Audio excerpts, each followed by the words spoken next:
We're in the Uffizi looking at Fra Filippo Lippi's Madonna and Child with Angels, and it's so fun to see this painting after coming from the first room in the Uffizi, which has 3 giant paintings covered in gold from the 1300s of the Madonna and Child. Those are so solemn and so steeped in medieval tradition, and this is so playful.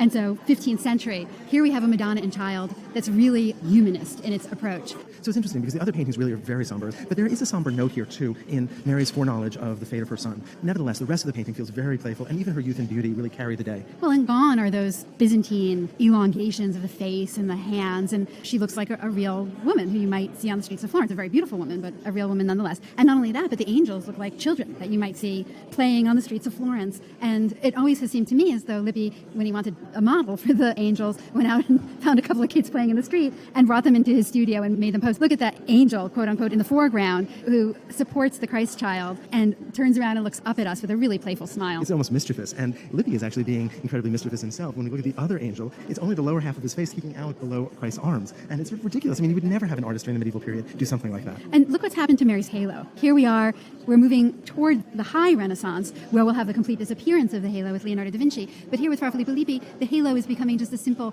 circle that we can just barely make out above Mary's face and also around Christ. And so those obvious symbols of divinity, of holiness, I think felt very much out of place for Fra Filippo Lippi, who wanted to create an image of the Madonna and Child with Angels that looked very earthly and very natural and very real. The frame of this window almost becomes the frame of the painting itself. And so this seems to me that there's this self-conscious alighting of the frame of the painting and the frame of the window. There's the conceit that the landscape is seen through a window, but I think he's suggesting that the frame of the canvas is a frame that we look into as if we look into the window as well.